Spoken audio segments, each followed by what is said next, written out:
Hello lovely mamas and papas, welcome to this live. I will wait a minute or so for everyone who wants to join live to join.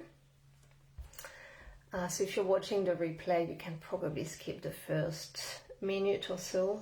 Yeah, we're going to have a very, very interesting conversation / realization. I want to share something with you that is very needed in the world today, and that is going to make a huge difference for you as a parent, for your children, if you're a teacher or caregiver or therapist, for the children you have around you. Yeah.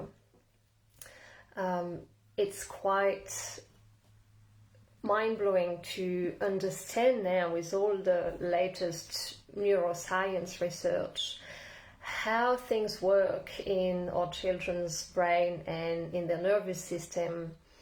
And you will see, like I got to see myself and to understand why we are struggling so hard when we are around our children.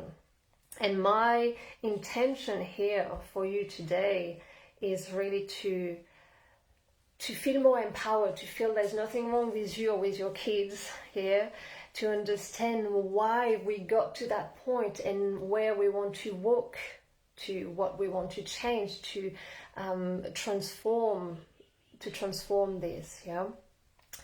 While we're waiting for everyone, I would love to know, for all of you who are already here, to let me know where you are in the world. It's always fun to know where everyone is. And then I'm going to try to keep that short, about 30 minutes or so. Yeah. You can watch the replay if you can watch it all live. It's all good. Let me know.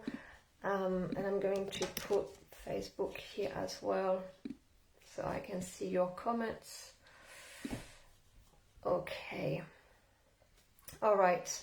Let's start here. Let's begin. Firstly, I wanna.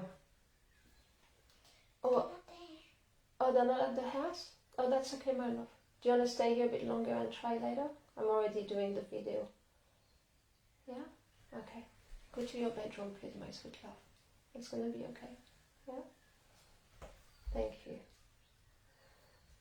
Oh, she was going to the neighbors to have fun, but they're not there right now. I'm sure they will come back soon. Okay. All right. So I want, while I'm sharing all this, to hold you, and I want you to hold yourself with self-compassion. Yeah. Because I want to dismantle a bit the way we've been relating to our kids for generations. Yeah, so it's not about me or not about you individually, but we want to zoom out to really look at how have we been doing things with our kids and why we're so very much struggling when it comes to parenting and being a teacher or caregiver. Yeah. So I think that for us to change things, we really need to see what we are doing as a society, wherever you are in the world, yeah, what is not working, yeah, because there are more and more kids that are suffering, and adults, right, that are suffering from anxiety, and children under medications, more and more parents that are burning out. Our society is quite sick and angry in general, right? So there is something that is not quite right. And the adults in our society they were children, right? So the way we raise our children is really impacting the way we have our society as a whole, yeah. And I really believe that it comes from the fact that for generations we have been raising our kids from a place of with fear, right? We have been disciplining them with fear. Yeah, if you think about it, we are regularly threatening our kids to get them to comply or to behave the way we want them to behave, right? We would tell them things like, if you do this, etc. So there is fear in there, right, for the child. We punish them, right? And what is punishment? Punishment is basically causing pain on the child, whether it's physical pain or emotional pain, right? So when we're using punishments as a society to deal with others, there is that fear always, like, oh, what are they going to do to me? What if I do this? What if I can't control my behavior, right? There is fear. We feel threatened, we might threaten to leave our kids alone, right? If they don't want to follow us, well, bye, I'm gone, right? This is a threat too. That creates fear in them, Consequences is the same. Consequences are just like punishments. It's just a nicer word for it so that we can feel better, but really it's just creating emotional pain, right? Well, you can't watch TV, or you can't have this, right? Time out is the same, right? We're creating pain, we're isolating the child, and as social creature, isolation is the worst we can do to someone. When someone is distressed, it will naturally come closer to co-regulate, right? So all the things that we have learned to do that are so normal nowadays to do to our kids are actually creating fear, right?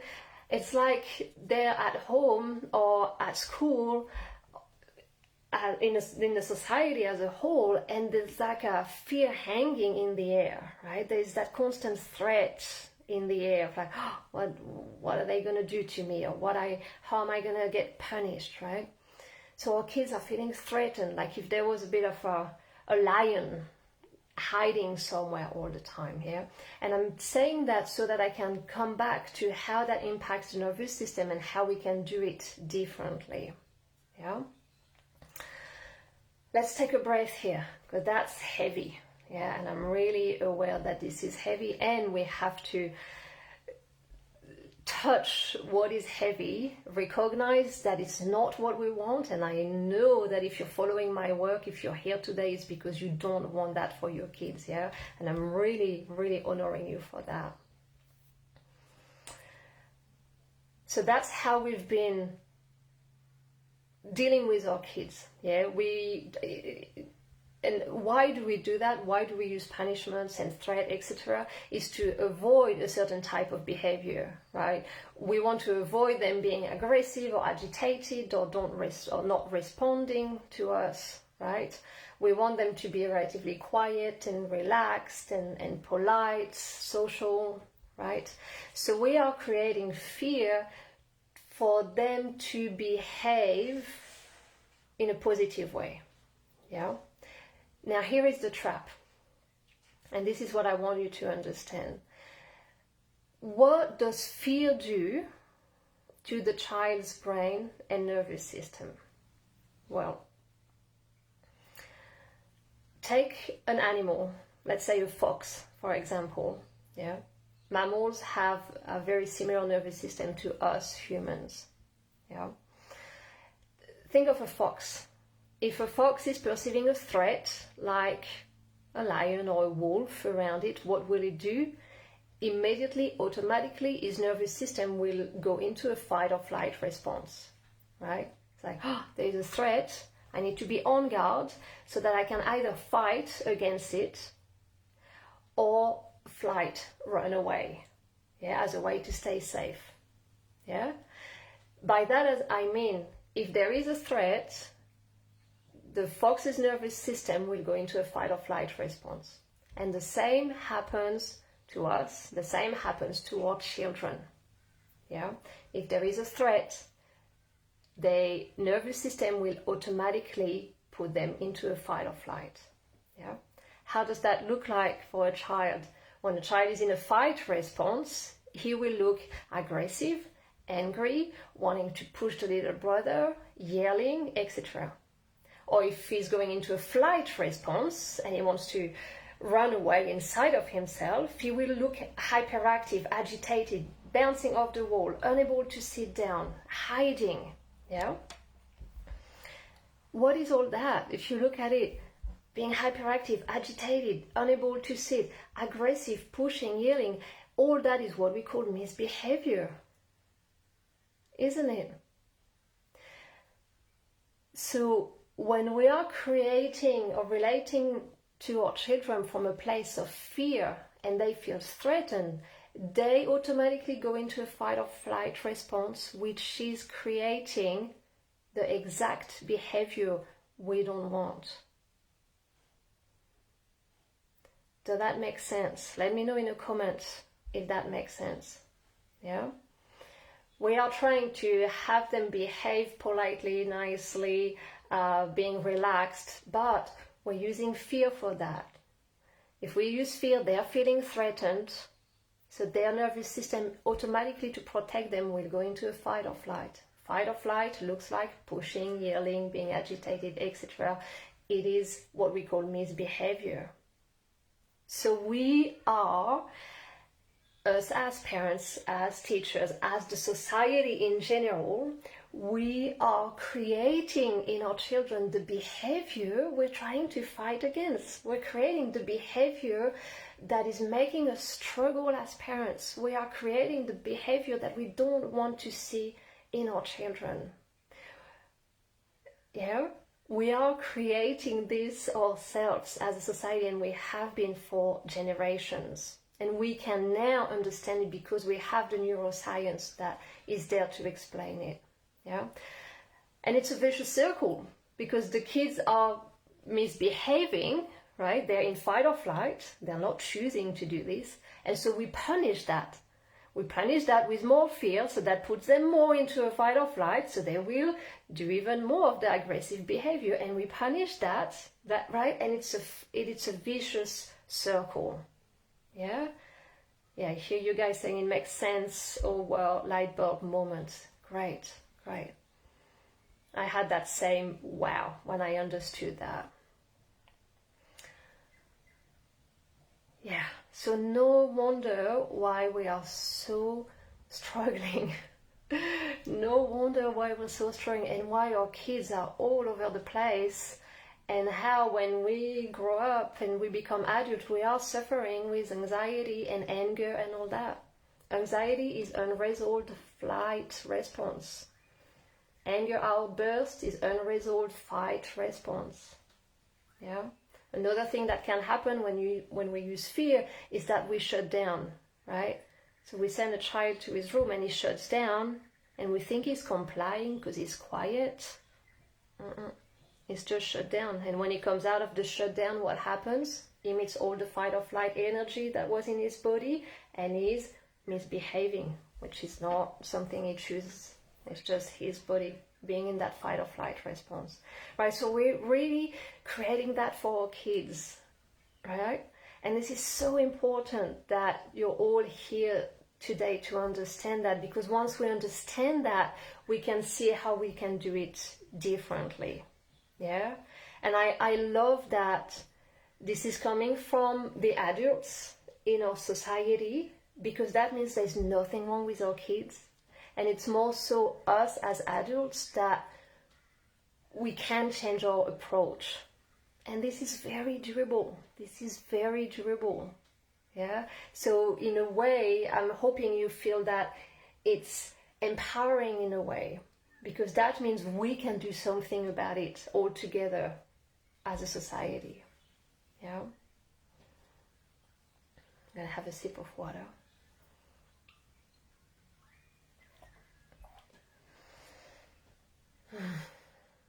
Okay. I'm reading your comments. This is my life every day, word for word. I feel for you, Mama.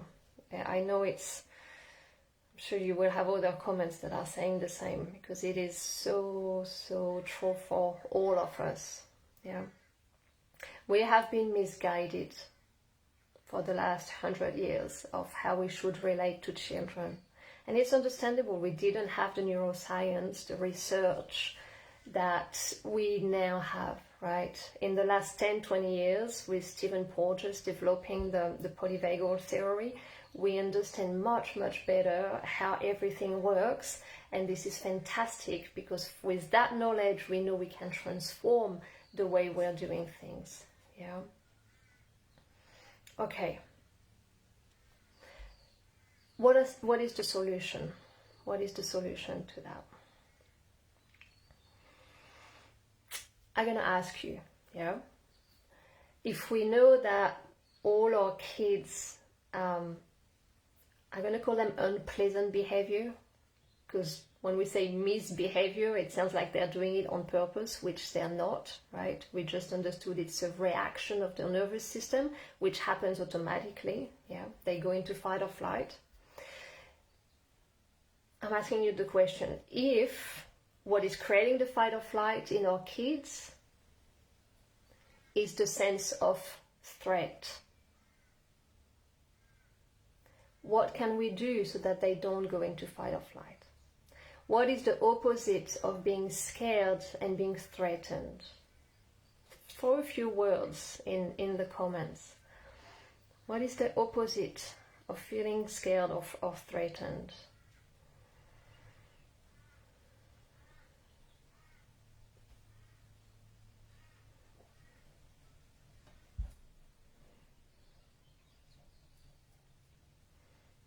It always takes a few seconds for the comments to come up.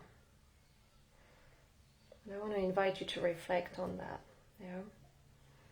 What is causing our children the fight or flight response is that they feel scared and threatened. Right, so the opposite is love, safety, security, yes. Feeling understood, comforted, supported, yes. Calm and safe, comfortable and content, yes. All that, all that.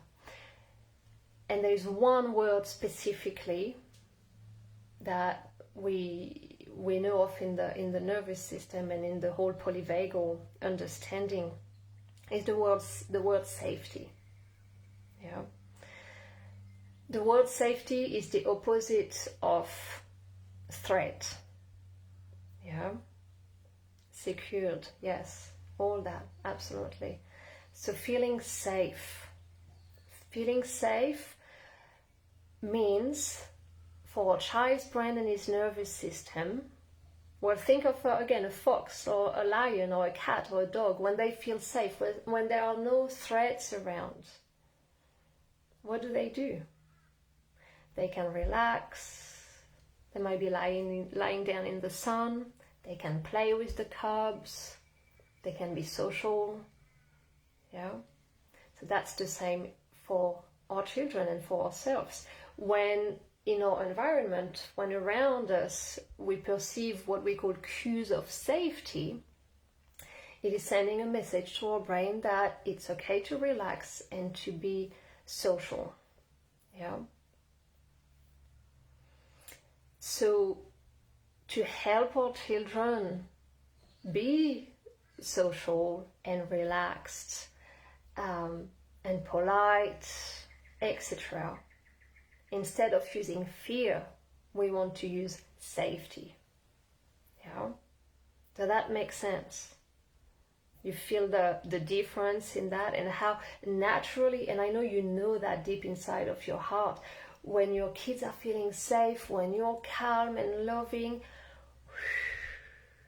they're much more at peace, right? They're more able to play by themselves. They're more able to be calm. They're more social, yeah?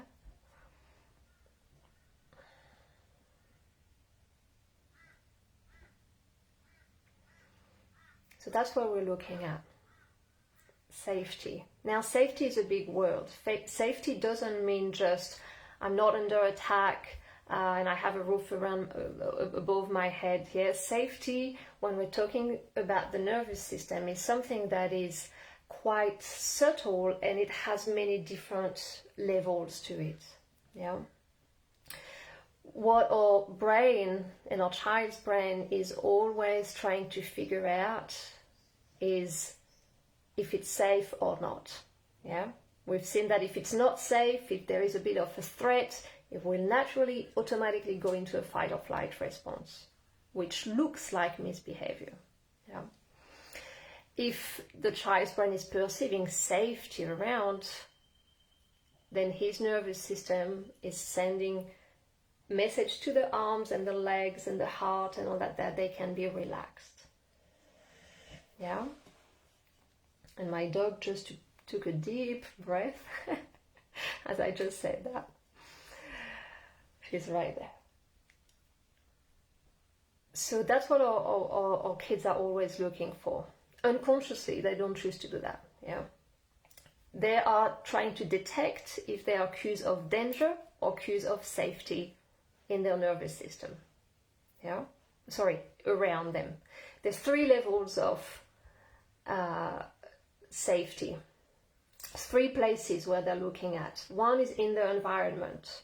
Is my environment safe? And what the nervous system detects is noises, light, movements, and other people's states.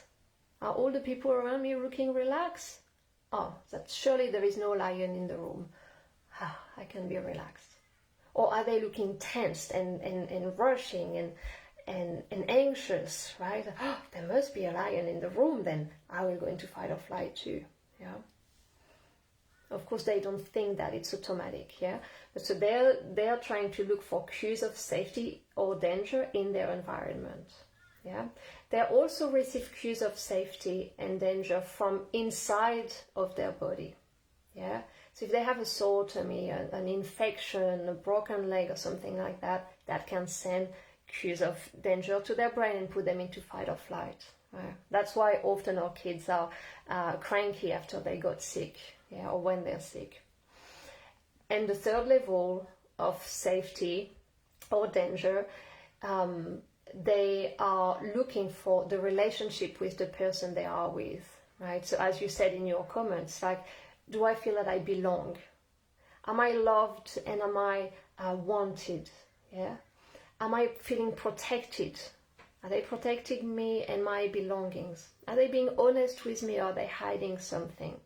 Are they, right? They're always trying to check in unconsciously if it's safe in the relationship.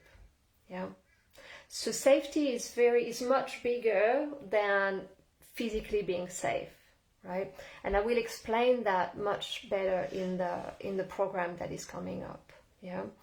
But the good thing about that is that it's multi-layered. Yeah, it's not just us and at home, right? There is so many things to the sense of safety, and it's unconscious, right?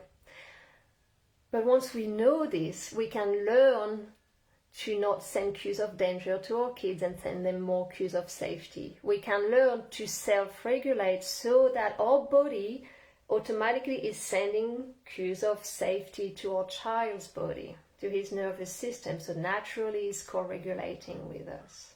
Yeah, we can change or modify a little bit the environment when our child is perceiving cues of danger, right? There is so much we can do to help our kids feel safe deep inside their brain and nervous system, so that they don't need to go into a fight or flight response, and they don't need to look like they're misbehaving.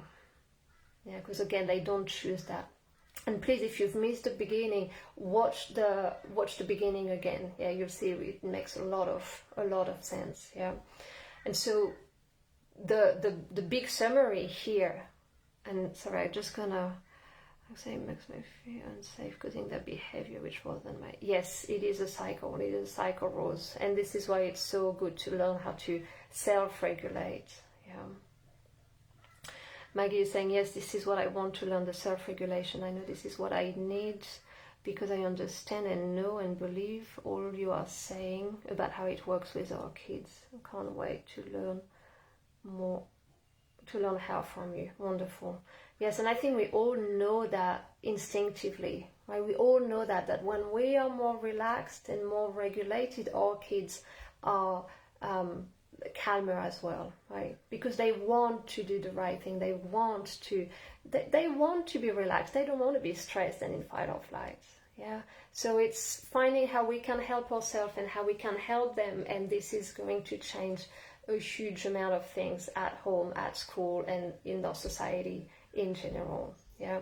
So to summarize here is that kids don't need to feel scared or threatened to behave properly, right? It's actually the total opposite.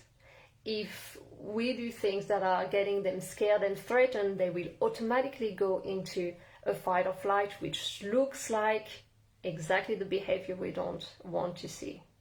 Yeah.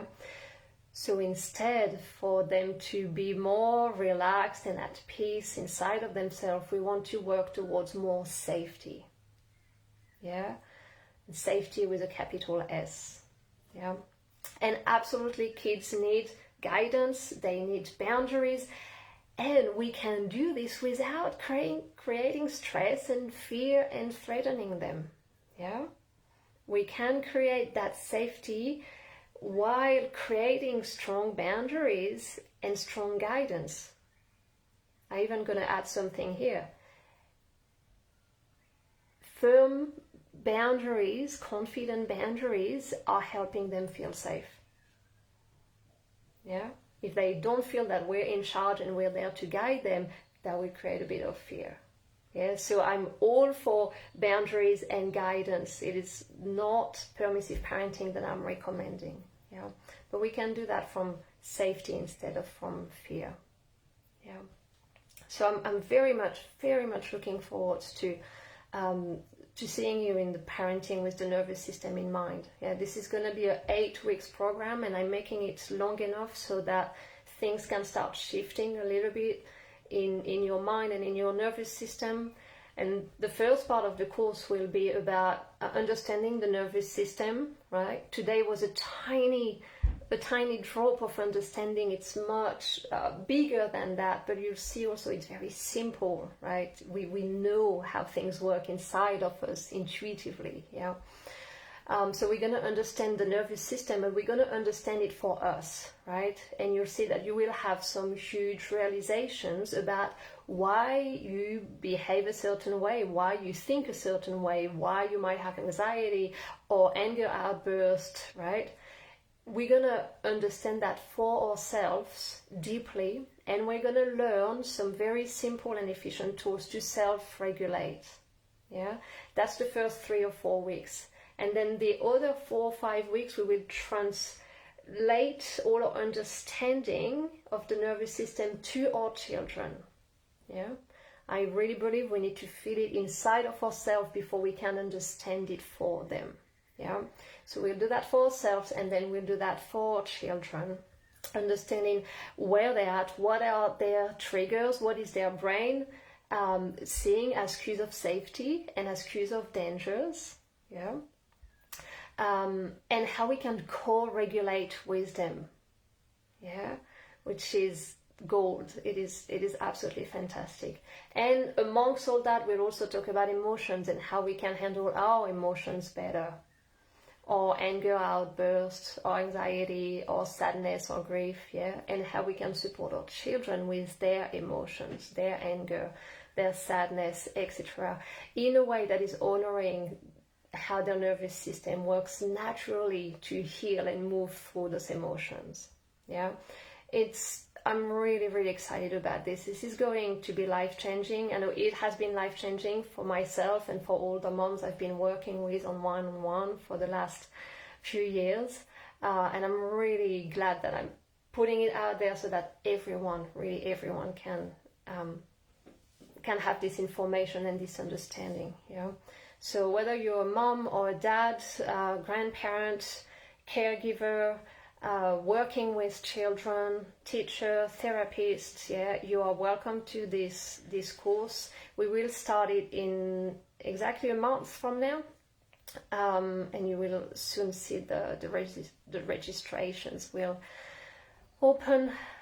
I'm going to check those the messages there. How do I sign up to the course? You will be able to, Nina, once the website is finished and once it's up there. Yeah, what is it called? Happy to catch your life. So I answered that question. The course is starting in a month. I'm still deciding on the exact price. It's a big course. It's 8 weeks. 8 weeks with support in a community, online community. So it's going to be a big thing, but I want to make it as affordable as possible. So I'm deciding on a price, and because I'm aware some of you are single moms, might not be working, or you might live in a country where the exchange is making it really difficult for you. There is something on the website where you can fill up a little form so that you can have the course cheaper. Yeah, because yes, I need to feed my family, but my mission is to spread that message as wide as possible. So I really want everyone to afford it. So the price should not be a problem. Yeah. Thank you so much for being here. I'm so glad you caught me live too, Cara. Awesome. Let me know if you have a few questions. Take the time to digest this information here. Keep inviting, sharing this with your mom. If you're on Instagram as well, find me on Instagram. I think it's mama_Manon_. I'm doing a conversation with a man on Monday about embodiment for moms and dads, which will be very interesting, and that will be on Instagram. So make sure to find my page. Amanda, thank you. Thank you for being here. Thank you for being the warriors here, all of you, moms and dads who are willing to change things. Yeah, because the way we're doing things at the moment is not working, not for us, not for our kids, and I know we can do better. So let's do that together. Yeah. Take good care of yourself. You're amazing, and I see you soon. Bye bye.